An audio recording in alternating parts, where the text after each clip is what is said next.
মালদার ভূতনি থানার হরচন্দ্রপুর এলাকায় রবিবার গভীর রাতে ডাকাতির চেষ্টা। বন্দুক হাতে নিয়ে 5 রাউন্ড গুলি চালিয়ে এলাকায় দাবিয়ে বেড়ায় দুষ্কৃতীরা। তবে সিভিক ভলেন্টিয়ার মোতায়েন থাকায় বিফলে যায় ডাকাতির প্রচেষ্টা।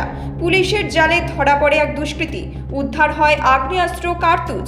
ঘটনা ঘিরে প্রবল আতঙ্কের পরিবেশ সৃষ্টি হয়েছে এলাকা জুড়ে। বিষয়টি নিয়ে মুখ খুললেন ব্রাঞ্চ ম্যানেজার ও প্রত্যক্ষদর্শী।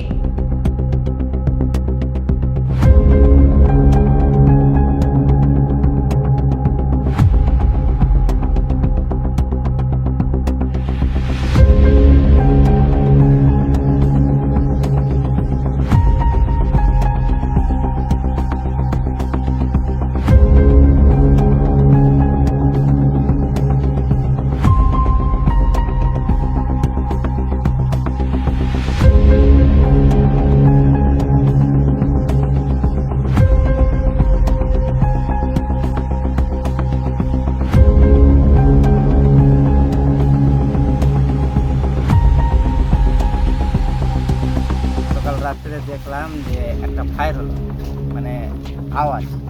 আমরা ভাবলাম যে আমাদের এখানে ছোটো রাখা আছে, আমরা ভাবলাম যে আমাদের স্টেবিলাইজার হয়তো বাস্ট হয়ে যাবে। তখন আমি আর আমার দাদা বাইরে বেরোলাম যে স্টেবিলাইজারটা দেখার জন্য। তো বাইরে বেরিয়ে সামনের দিকে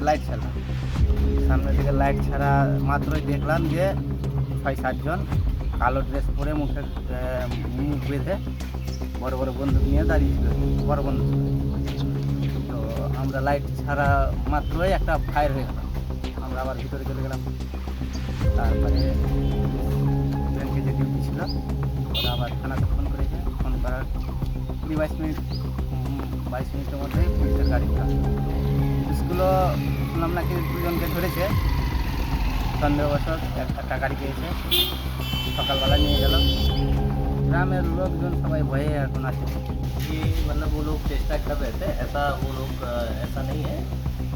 गाँव में जैसे नहीं पता किए, उन लोगों को पता चला तो कुछ सामने कुछ बैंक लूट से ये पर्पज से नहीं आए। तो गाँव में मालूम चला है कि ज्वेलरी शॉप है बैंक के सामने।